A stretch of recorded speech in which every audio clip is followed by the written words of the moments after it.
What up, body bags? BDG reviews here. We're back with another label week. This week's label is Anchor Bay, so I am going with Laid to Rest. As I usually do with these label week reviews, I'm trying to focus more on the company as a whole as opposed to just the movie. So I'll just give a cursory review of the movie.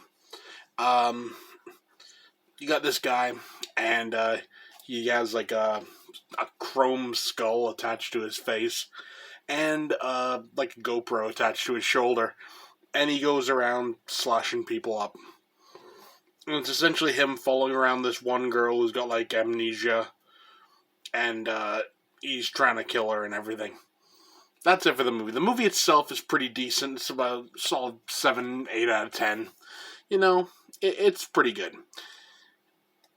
As for Anchor Bay themselves, as you can see from the logo, this is when Anchor Bay kind of, I don't want to say when they started sucking, but that's kind of what I mean. Up until this point, sort of thing, you used to get, you'd buy a DVD from Anchor Bay or whatever, and you would get like 2 discs loaded with features, commentaries, all this other different stuff. This is one of the better later releases. I mean, it's got a commentary, it's got making of, deleted scenes, bloopers, trailers. It's not bad, but it seems to me around, when did this come out? This came out 2009, so maybe around I think around 2007 or 2008 was when they kind of started going downhill a bit. They stopped releasing these big, really, I'll say like fan appreciation releases, if you will. And I mean, and a cool thing about Anchor Bay was they were never overly expensive. I always remember I could pick up like an Anchor Bay release for like 20 or under, and you always knew you'd get something pretty decent, you'd get a good amount of features and everything. Then around that time, they started kind of dropping off. From what I know, I'm not the I don't know all the ins and outs of it, but from what I know, the guy that ran Anchor Bay back in the day ended up leaving and starting Blue Underground. So essentially that's why Blue Underground now give you the releases that Anchor Bay used to do. That's Blue Underground are kind of that level of product now. What Anchor Bay was back then. It's something that I personally feel is lacking in a lot of new releases nowadays. Like, you'll get a movie nowadays, like, that'll come out, like, a 2019 movie. And it'll come out, and you'll get it on maybe Blu-ray or whatever, and there will be, like, 3 features, each about, like, 6 minutes long. No commentary. I mean, think about that. There are movies that are coming out that I would have really liked to have heard what the director was thinking when they were doing such a thing and everything, but they're being released no commentaries, minimal features. This is the reason that, physical media is having a bit of an issue. We know, as fans, companies like Scream Factory, companies like Arrow, Blue Underground, Severin, Synapse, all these companies that are still doing it right are doing quite well, and their releases seem to be, at least to me, generally liked releases. Then you got the big companies, and I hate to say Anchor Bay is a big company, but it seems to have been kind of like following their lead, like the lead of like the big companies, and like releasing bare bones releases. And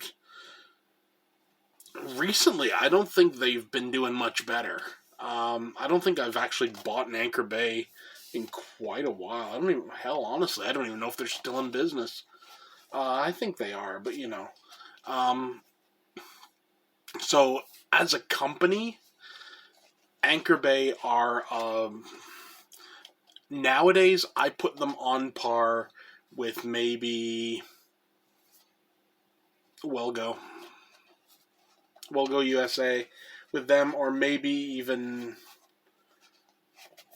Mill Creek, honestly. I mean, that seems to be kind of what, and that's almost an insult to Mill Creek, because, I mean, they've been at least releasing, you know, a decent amount of stuff on their discs. I mean, not necessarily loaded with features, but you'd have maybe like, sometimes like 3, 4 movies on a disc.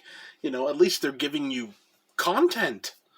Um, yeah, Anchor Bay have kind of fallen by the wayside. I guess that's what happens when you get too big too fast. I don't know. So yeah, as a company nowadays, I'd say Anchor Bay is like 3 out of 10. Back in the day, they used to be 10 out of 10. So the early releases, and I'll tell you what, Anchor Bay were great with their VHS releases. I mean, you would get a VHS loaded with features. That was 100% unheard of. The only thing you ever got like that, you'd maybe get like Jaws on like a 2 tape set or something, or like some big, like something big like that. But Anchor Bay were doing it for like Evil Dead 2, Evil Dead 1, and I mean, let's be honest, we know they milked that cash cow until it like was bleeding from the nipples.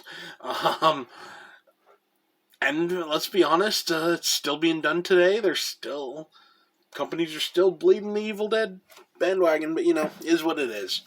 So yeah, that's my review. Laid to Rest, 8 out of 10. Good film. Check it out if you've never seen it.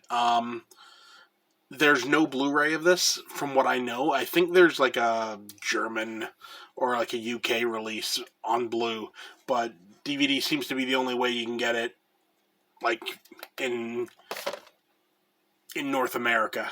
Definitely check it out. Its sequel is okay. It's not as good as the first one. And I'm just calling it right now. At the end of this movie, the main guy is dead. No ifs, ands, or buts. His ass is dead. But apparently he survived for the sequel. Is what it is. But all in all, like I said, Anchor Bay, if you're wanting to get into Anchor Bay, go for the old stuff. Go for the old logo. Had like a boat. Kind of like, ignore that logo. If you see that, just kind of forget about it, unless it's a movie you really want to see. But yeah, so that's it for me. See you next time.